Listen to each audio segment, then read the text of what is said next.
Good morning students, welcome to the English classes of Martin's Children Academy.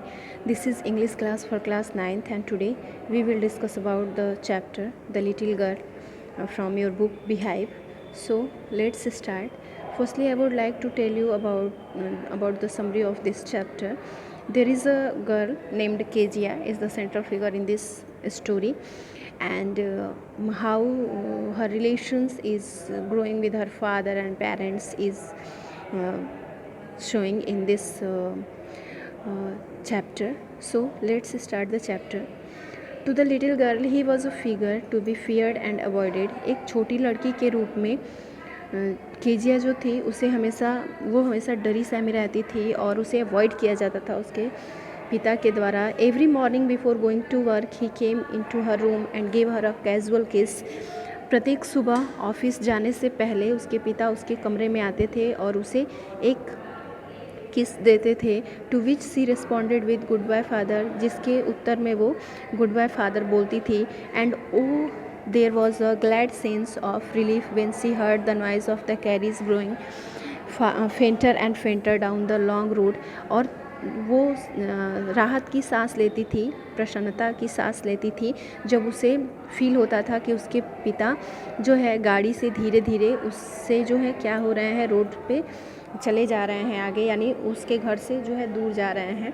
In the evening when he came home she stood near the stair case.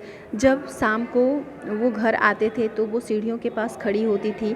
And heard his loud voice in the hall, और उनकी तेज़ आवाज़ को hall में सुनती थी. Bring my tea into the drawing room, मेरा चाय लेकर आओ ड्राइंग रूम में. Hasn't the paper come yet, क्या पेपर अभी नहीं आया है. Mother go and see if my paper's out there, माँ जाओ और देखो क्या मेरे पेपर आ गए हैं. And bring me my slippers, और मेरा स्लीपर्स लाओ. Kezia mother would call to her, उस माँ उसे बुलाती और कहती if you are a good girl, अगर तुम एक अच्छी लड़की हो, यू कैन कम डाउन, तो तुम्हें नीचे आना चाहिए. And take off father's boots, और पिता के बूट्स को निकालने चाहिए, यानी शूज़ वगैरह को निकालना चाहिए. Slowly the girls would slip down the stairs, लड़की धीरे धीरे सीढ़ियों से होकर नीचे आती. मोर स्लोली, धीरे और धीरे. स्टिल अक्रॉस द हॉल, उस हॉल में पहुंचती. And push open the drawing rooms door, और ड्राइंग रूम के दरवाजे को धीरे से खोलती. बाय दैट टाइम, उस समय तक, he had his spectacles on and looked at her over them in a way that was terrifying to the little girl. तब तक उसके पिता ने अपने चश्मे को पहन लिया होता था और उस लड़की को इस तरह से देखते थे कि वो पूरी तरह से डर ही जाती थी. वेल, अच्छा Kezia, hurry up and pull off this boots and take them outside. अच्छा केजिया, इन बूट्स को निकालो और इन्हें बाहर ले जाके रखो. Have you been a good girl today, क्या तुम एक अच्छी लड़की की तरह काम करोगी आज. आई डोंट नो फादर, कहती है Kezia, I don't know father, मैं नहीं जानती पिताजी. इस तरह से केजिया रिप्लाई करती. You don't know, if you stutter like that mother will have to take you to the doctor. अगर तुम इस तरह से हकलाकर बोलोगी, तुम नहीं जानती, अगर इस तरह से तुम हकलाकर बोलोगी तो तुम्हारी माँ तुम्हें डॉक्टर के पास ले जाएंगी, कहते हैं उसके father. She never stuttered with other people, वो दूसरे लोगों के साथ कभी नहीं हकलाती है. Had quite given it up but only with father, लेकिन ऐसा सिर्फ उसके पिता के साथ होता है. जब अपने पापा से बात करती है तभी वो हकलाती है, बाकी लोगों से बात करने में वो किसी तरह का हकलाहट फील नहीं करती.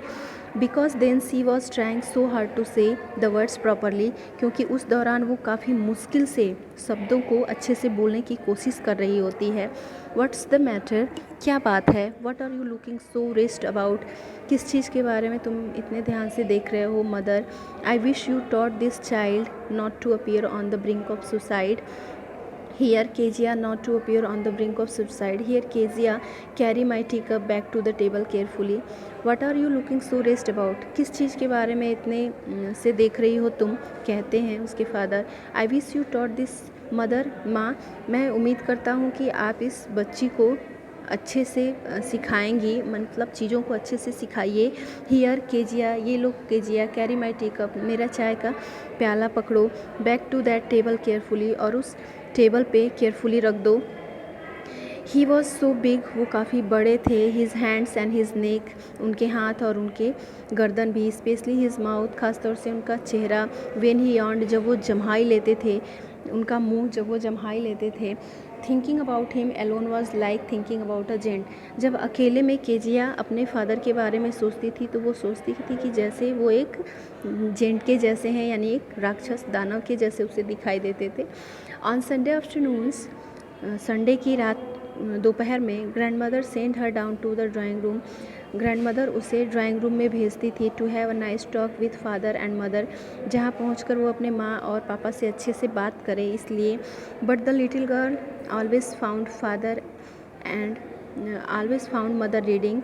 लेकिन जब छोटी लड़की हॉल में पहुंचती थी, ड्राइंग रूम में पहुंचती थी, तो माँ उसे रीडिंग करते हुए मिलती थी और फादर जो है stressed out on the sofa, तो पिता उसके सोफ़े पे लेटे हुए मिलते थे. His handkerchief on his face, और उनके फेस पे उनका हैंकरचीफ पड़ा होता था जैसे वो सो रहे हों.